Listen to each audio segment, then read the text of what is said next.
ilm says, if my gold jewelry is below nisab, but the cash I have is above the nisab amount, do I take only the value of cash into consideration when calculating the zakat, or do I have to take both the value of the cash and gold into consideration? This is an issue of dispute among scholars.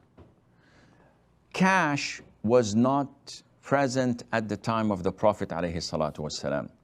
So it is something new. There was only gold and silver, and this was the means of transactions. And hence, because Islam is a universal religion that accommodates all new topics until the day of judgment, scholars looked into it. And they said, what is the purpose of gold and silver other than using it as jewelry? They came to the conclusion that throughout time until recently, before the existence of banknotes, gold and silver was made as a means of exchange, so that you set the value of things with gold and silver.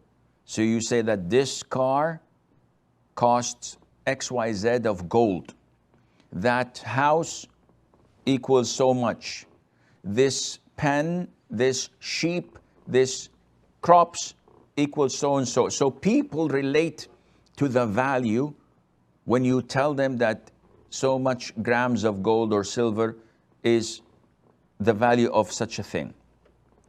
Nowadays, banknotes, the currency we have, whether it is reals, dinar, dirham, euros, dollars, etc., these are the means of evaluating the value of something. So if someone says, my car is for sale, and I say, how much do you want for it? If he tells me like 25,000 apples, I would not compute that. But if he tells me it is like 50,000 reals, immediately I would know whether it's a good price or a bad price.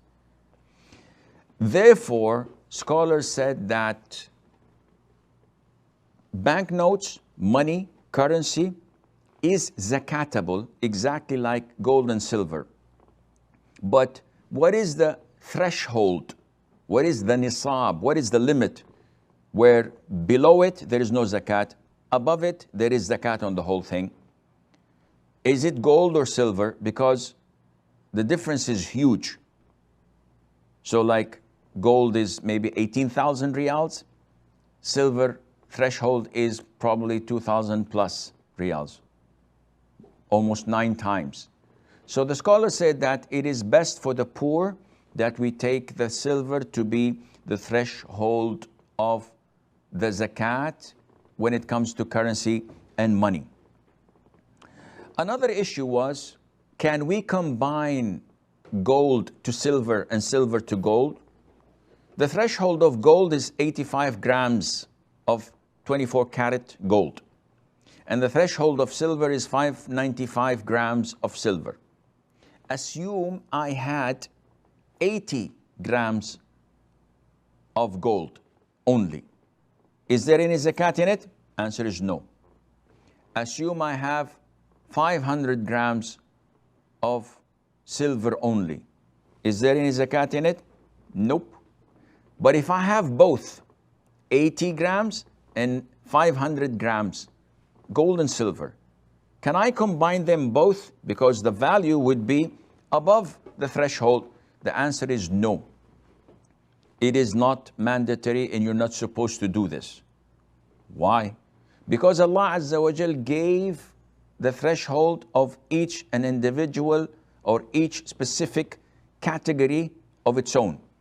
So if I have 4 camels and 39 sheep, one missing from each for the threshold, I'm not supposed to combine them and give zakat. There's no zakat in both. If I have gold and silver that both do not reach the nisab, I do not complete one with the other. But, and it's a B-U-T in bold and underlined, preferably capital letters.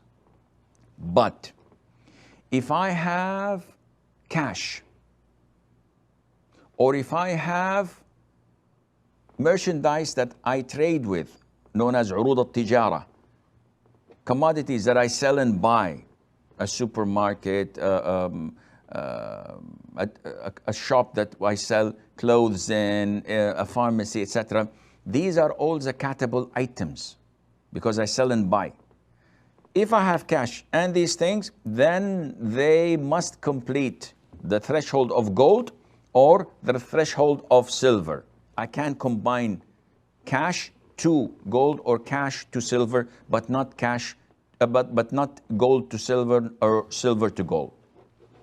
Therefore, if you have 80 grams of gold and you have like 20,000 riyals, by default you give 2.5 on the gold you have because combined together it is above the threshold. Likewise, if you have 50,000 riyals and only 500 grams of silver, you have to give zakat on the 500 grams silver because alongside with the cash, it reaches the nisab. And I hope this answers your question.